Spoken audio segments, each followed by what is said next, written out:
ದೇವರ ನಾಮಕ್ಕೆ ಸ್ತೋತ್ರವಾಗಲಿ. ನಾವು ನೇರವಾಗಿ ಮಾರ್ಕನು ಬರೆದಂಥ ಸುವಾರ್ತೆ 4ನೇ ಅಧ್ಯಾಯ, ಮಾರ್ಕನು ಬರೆದಂಥ ಸುವಾರ್ತೆ 4ನೇ ಅಧ್ಯಾಯ 21ರಿಂದ 25ನೇ ವಚನ ತನಕ ನಾವು ಓದಿಕೊಳ್ಳುವಂತರಾಗೋಣ. ಇದಲ್ಲದೆ ಆತನು ಅವರಿಗೆ, ದೀಪವನ್ನು ತಂದು ಕೊಳಗದೊಳಗಾಗಲಿ ಮಂಚದ ಕೆಳಗಾಗಲಿ ಇಡುವುದುಂಟೆ? ದೀಪಸ್ತಂಭದ ಮೇಲೆ ಇಡುತ್ತಾರಲ್ಲ. ಯಾವುದಾಗಲಿ ಪ್ರಕಾಶಕ್ಕೆ ಬರಬೇಕೇ ಹೊರತು ರಹಸ್ಯವಾಗಿರುವುದಿಲ್ಲ. ಯಾವುದಾಗಲಿ ಬಯಲಿಗೆ ಬರಬೇಕೇ ಹೊರತು ಗುಟ್ಟಾಗಿರುವುದಿಲ್ಲ. ಕೇಳುವುದಕ್ಕೆ ಕಿವಿಯುಳ್ಳವನು ಕೇಳಲಿ ಎಂದು ಹೇಳಿದನು. ಮತ್ತು ಆತನು ಅವರಿಗೆ, ನೀವು ಕಿವಿಗೊಡುವ ವಿಷಯದಲ್ಲಿ ಎಚ್ಚರಿಕೆ. ನೀವು ಅಳೆಯುವ ಅಳತೆಯಿಂದಲೇ ನಿಮಗೆ ಅಳೆಯುವರು, ಇನ್ನೂ ಕೂಡಿಸಿಕೊಡುವರು. ಇದ್ದವನಿಗೆ ಕೊಡಲ್ಪಡುವುದು, ಇಲ್ಲದವನಿಗೆ ಕಡೆಯಿಂದ ಇದ್ದದ್ದು ತೆಗೆಯಲ್ಪಡುವುದು ಎಂದು ಹೇಳಿದನು. Hallelujah, hallelujah, hallelujah. ಈ ಒಂದು ಸಾಮ್ಯದಲ್ಲಿ, ಈ 2 ಪ್ಯಾರದಲ್ಲಿ ನಾವು ನೋಡ್ತೇವೆ. 2 ಸಾರಿ ಯೇಸು ಸ್ವಾಮಿ ಹೇಳ್ತಾನೆ, ಕಿವಿಯುಳ್ಳವನು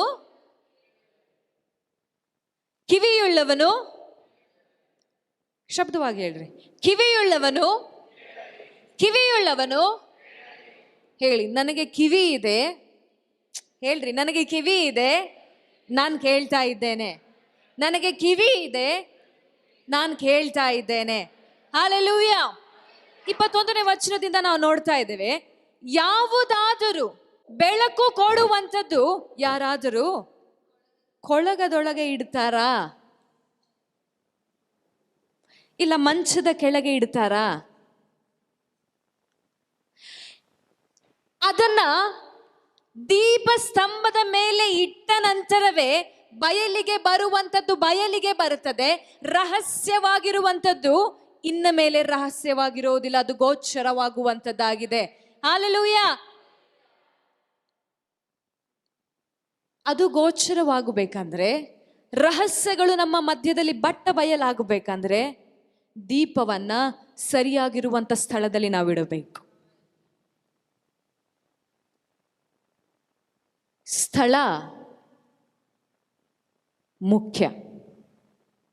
ನೀವು ಎಲ್ಲಿ ಇಡ್ತಾ ಇದ್ದೀರಾ ಆ ದೀಪವನ್ನ, ಅದು ಮುಖ್ಯ. ಆ ದೀಪ ಇಲ್ಲಿ ಯಾವುದು ಗೊತ್ತಾ? ದೇವರ ವಾಕ್ಯ.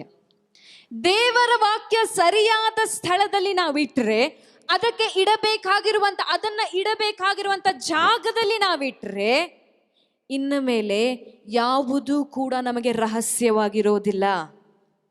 ದೇವರ ಗುಡಾರ್ಥಗಳು ಬಯಲಿಗೆ ಬರುವಂತದ್ದಾಗಿದೆ. ಈ ವಚನ ನಾವು ಹಲವು ಸಾರಿ ಓದಬೇಕಾದ್ರೆ ಲೋಕದ ಸಂಗತಿಗಳಲ್ಲಿ ನಾವು ನೋಡ್ತೇವೆ. ಕೆಲವೊಂದು ಸಾರಿ ನಾವು ಅನ್ಕೊಳ್ತೇವೆ ವಚನ ಓದುವಾಗ, ಯಾವಾಗ ದೇವರ ವಾಕ್ಯ ಇಡಲ್ಪಡುತ್ತದೋ ಕತ್ತಲೆಯ ಕಾರ್ಯಗಳು ಬಯಲಿಗೆ ಬರುತ್ತದೆ ಅಂತ. ಖಂಡಿತವಾಗಿ ನಿಜ. ಬೆಳಕು ಪ್ರತಿಯೊಂದನ್ನು ಬಯಲಿಗೆ ತರುವಂಥದ್ದಾಗಿದೆ. ಪ್ರತಿಯೊಂದು ಕತ್ತಲೆಯ ಕಾರ್ಯಗಳು. ಈಗ ಒಂದು ಗಮನವಿಟ್ಟು ಕೇಳ್ರಿ, ನಿಮ್ಮಲ್ಲಿ ಬೆಳಕು ಬಂದಾದ ಮೇಲೇನೆ ಕಳೆದ ಸಂಗತಿಗಳೆಲ್ಲ ನಿಮ್ಮ ಜೀವಿತದಲ್ಲಿ ಇದ್ದದ್ದು ಪಾಪ ಎಂಬುದಾಗಿ ನಿಮಗೆ ಗೊತ್ತಾಗೋದು. ಆ ವಾಕ್ಯ ನಿಮ್ಮಲ್ಲಿ ಕ್ರಿಯೆ ಮಾಡುವಾಗಲೇ ಗೊತ್ತಾಗೋದು ನೀವು ಸರಿಯಾಗಿ ನಡೀತಿದ್ದೀರಾ, ನೀವು ತಪ್ಪಾಗಿ ನಡೀತಿದ್ದೀರಾ ಅಂತ. ಖಂಡಿತವಾಗಿ ಈ ವಾಕ್ಯವೆಂಬ ಬೆಳಕು ಕತ್ತಲೆಯ ಕಾರ್ಯವನ್ನ ಬೆಳಕಿಗೆ ತರುವಂಥದ್ದಾಗಿದೆ, ನಮ್ಮನ್ನು ಮಾರ್ಪಡಿಸುವಂಥದ್ದಾಗಿದೆ. ಆದರೆ ಇಲ್ಲಿ ಯೇಸು ಸ್ವಾಮಿ ಮಾತಾಡುತ್ತಿರುವಂತ ಈ ಸೀಕ್ರೆಟ್ ಏನು ಗೊತ್ತಾ? ಇಲ್ಲಿ ಯಾವುದನ್ನ ಹೊರ ತರಬೇಕೆಂಬುದಾಗಿ ಯೇಸು ಸ್ವಾಮಿ ಹೇಳ್ತಾ ಇದ್ದಾರೆ ಅಂದ್ರೆ, ದೇವರ ರಾಜ್ಯದ ಗುಡಾರ್ಥಗಳು.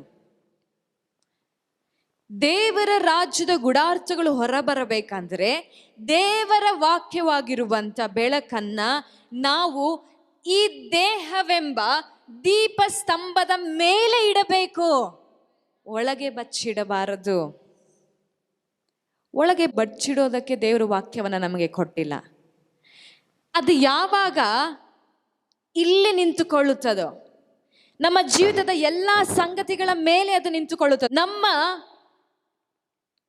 ಜೀವಿತದ ಎಲ್ಲ ಆಯ್ಕೆಗಳ ಮೇಲೆ ಈ ಬೆಳಕು ನಿಂತುಕೊಳ್ಳುತ್ತದೋ ಆಗ ದೇವರ ರಾಜ್ಯದ ಗುಡಾರ್ಥ ನಮಗೆ ಗೋಚರವಾಗುತ್ತದೆ. ಆಗ ನಾವು ದೇವರ ಆಲೋಚನೆಯಂತೆ ನಡೆಯುತ್ತೇವೆ. ದೇವರ ರಾಜ್ಯದ ಗುಡಾರ್ಥ ತಿಳಿದ ನಂತರ ದೇವರ ರಾಜ್ಯದಲ್ಲಿ ನಾವು ನಡೆಯುತ್ತೇವೆ, ದೇವರ ರಾಜ್ಯವನ್ನು ಅನುಭವಿಸುತ್ತೇವೆ. ಅದು ಇಲ್ಲಿ ಯೇಸು ಸ್ವಾಮಿ ಮಾತಾಡ್ತಾ ಇರೋದು. Hallelujah, hallelujah. ಈ ಮಾರ್ಕನು ಬರೆದಂಥ ಸುವಾರ್ತೆಯಲ್ಲಿ ಯೇಸು ಸ್ವಾಮಿ ತನ್ನ ರಾಜ್ಯವನ್ನು ಸ್ಥಾಪಿಸಿದ್ದು, ಯೇಸು ಸ್ವಾಮಿ ತನ್ನ ರಾಜ್ಯವನ್ನು ವಿಸ್ತಾರ ಮಾಡಿದ್ದು, ಹೇಗೆ ಪಾಪದ ಕ್ರಿಯೆಗಳಿಂದ ಜನರನ್ನು ಬಿಡಿಸಿಕೊಂಡು ಬಂದನೆಂಬುದಾಗಿ ಮಾರ್ಕನು ಬರೆದಂಥ ಸುವಾರ್ತೆಯಲ್ಲಿ ನಾವು ನೋಡಬಹುದು. ಆತನು ಅನೇಕರನ್ನ ಗುಣಪಡಿಸುತ್ತಾ ಬಂದನು, ಆತನು ಅನೇಕರನ್ನ ಬಿಡುಗಡೆ ಮಾಡುತ್ತಾ ಬಂದನು, ಆತನು ಅನೇಕರಿಗೆ ಉಪದೇಶ ಮಾಡುತ್ತಾ ಬಂದನು, ದೇವರ ರಾಜ್ಯವನ್ನು ವಿಸ್ತಾರ ಮಾಡಿಕೊಂಡು ಬರ್ತಾ ಇದ್ದನು. ಹಲ್ಲೆಲೂಯ. ದೇವರ ರಾಜ್ಯವನ್ನ ವಿಸ್ತಾರ ಮಾಡುವಂತ ಜೊತೆಗೆ ದೇವರು ಉಪದೇಶ ಮಾಡ್ತಾ ಇದ್ರು. ಆದ್ರೆ ದೇವರು ಉಪದೇಶ ಮಾಡುವಾಗ ಕೆಲವು ಸಾರಿ ಸಾಮ್ಯಗಳನ್ನ ಹೇಳ್ತಾ ಇದ್ರು, ಪ್ಯಾರಬಲ್ಸ್. ಈ ಸಾಮ್ಯ ಅಂದ್ರೆ ಏನು ಗೊತ್ತಾ? ಸಾಮ್ಯ ಅಂದ್ರೆ ಕತೆ, ಆದ್ರೆ ತಲೆ ಬುರುಡೆ ಇಲ್ಲದಿರುವಂತ ಕತೆ ಅಲ್ಲ, ಅರ್ಥವಿರುವಂತ ಕತೆ. ಯಾವುದೋ ಒಂದರ ಕಡೆ ಮಾರ್ಗ ಸೂಚಕವಾಗಿರುವಂತ ಕತೆ, ನಮ್ಮನ್ನ ಯಾವ ರೀತಿಯಾಗಿ ನಾವು ಇರಿಸಿಕೊಳ್ಳಬೇಕೆಂಬುದಾಗಿ ದಾರಿ ತೋರಿಸುವಂತ ಸಾಮ್ಯ. ಈ ಸಾಮ್ಯ ಅದೇ ಆಗಿದೆ. ಸಾಮ್ಯ ಅಂದ್ರೆ ತಲೆ ಕೆಳಗೆ ಇಲ್ಲದಿರುವಂತ ಕತೆಗಳಲ್ಲ. ಕೆಲವೊಂದು ಸಾರಿ ಕೆಲವರು ತಮ್ಮನ್ನು ತಾವೇ ಕತೆಗಳನ್ನು ಸೃಷ್ಟಿ ಮಾಡಿಕೊಂಡು ಹೇಳ್ತಾರೆ, ಅದು ಎಲ್ಲಿಗೆ ಹೋಗುತ್ತೋ ಅವರಿಗೆ ಗೊತ್ತಿರೋದಿಲ್ಲ. ಆದ್ರೆ ಯೇಸು ಸ್ವಾಮಿ ಹೇಳಿದಂತ ಸಾಮ್ಯ ನಮಗೆ ಡೈರೆಕ್ಷನ್ ಅನ್ನ ಕೊಡ್ತಾ ಇತ್ತು, ನಮಗೆ ಮಾರ್ಗವನ್ನ ತೋರಿಸ್ತಾ ಇತ್ತು. ನಾವು ಎಲ್ಲಿ ಎಡವುತ್ತಾ ಇದ್ದೇವೆ, ಎಲ್ಲಿ ನಾವು ಎಡವಬಾರದು, ಎಲ್ಲಿ ನಾವು ಸರಿ ಹೋಗಬೇಕು, ಯಾವುದನ್ನು ನಾವು ತೆಗೆದುಕೊಳ್ಳಬೇಕೆಂಬುದಾಗಿ. ಹಲ್ಲೆಲೂಯ. ಯೇಸು ಸ್ವಾಮಿ ತನ್ನ ಉಪದೇಶವನ್ನ ಸಾಮ್ಯದ ಮುಖಾಂತರವಾಗಿ ಮಾತಾಡ್ತಾ ಇದ್ರು.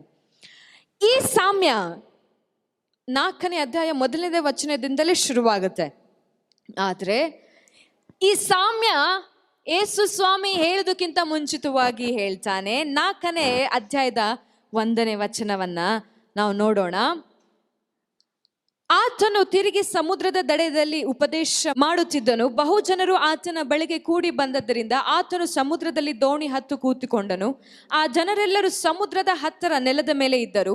ಆಗ ಆತನು ಅವರಿಗೆ ಸಾಮ್ಯಾರೂಪವಾಗಿ ಅನೇಕ ಸಂಗತಿಗಳನ್ನು ಉಪದೇಶ ಮಾಡಿದನು. ಆ ಉಪದೇಶದಲ್ಲಿ ಅವರಿಗೆ ಹೇಳಿದ್ದೇನೆಂದರೆ, ಏನ್ ಹೇಳ್ತಾರೆ? ಫಸ್ಟ್ ಸಾಮ್ಯ ಹೇಳೋದಕ್ಕಿಂತ ಮುಂಚಿತವಾಗಿ ಯೇಸು ಸ್ವಾಮಿ ಏನ್ ಹೇಳ್ತಾ ಇದ್ದಾರೆ?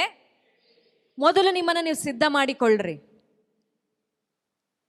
ಇವಾಗ ನಾನು ಏನ್ ಹೇಳೋದಕ್ಕೆ ಹೊರಟಿದ್ದೇನೋ ಅದು ಬಹಳ ಮುಖ್ಯವಾಗಿರೋದು, ಹಾಗಾಗಿ ಕೇಳ್ರಿ.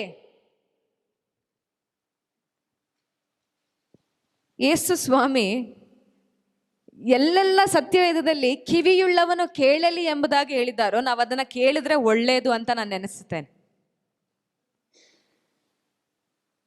ಆಮೇಲೆ ಪಶ್ಚಾತ್ತಾಪ ಪಡೋದಕ್ಕಿನ್ನ.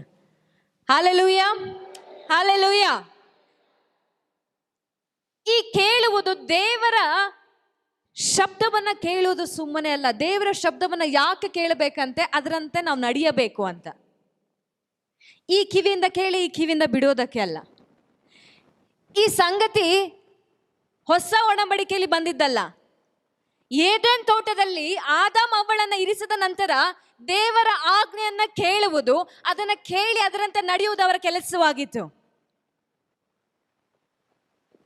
ಹಲ್ಲೆಲೂಯ. ಧರ್ಮೋಪದೇಶ ಕಾಂಡ 6ನೇ ಅಧ್ಯಾಯದ 4ನೇ ವಚನದಲ್ಲಿ ನಾವು ನೋಡ್ತೇವೆ. ಯಾರಾದ್ರೂ ಶಬ್ದವಾಗಿ ಅದನ್ನ ಓದ್ರಿ. ಇಸ್ರಾಯೇಲರೇ ಕೇಳಿರಿ, ಇಸ್ರಾಯೇಲರೇ ಕೇಳಿರಿ. ಏನ್ ಮಾಡ್ಬೇಕಂತೆ? ನಾನ್ ಹೇಳೋದಕ್ಕಿಂತ ಮುಂಚೆ ನೀವು ಸಿದ್ಧವಾಗಿರಿ.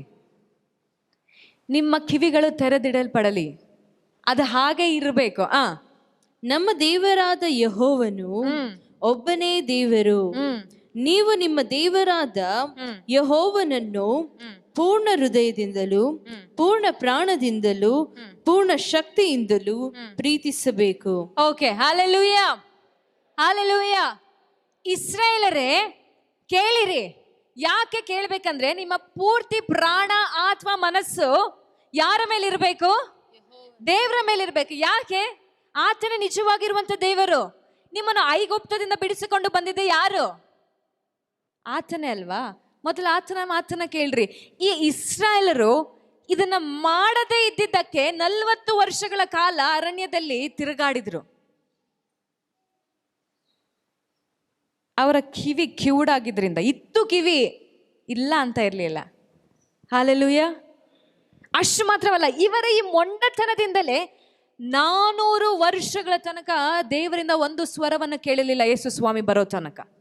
ಯಾಕೆ? ಅವ್ರು ಯಾರು ಕೇಳೋದಕ್ಕೆ ಸಿದ್ಧರಾಗಿರ್ಲಿಲ್ಲ.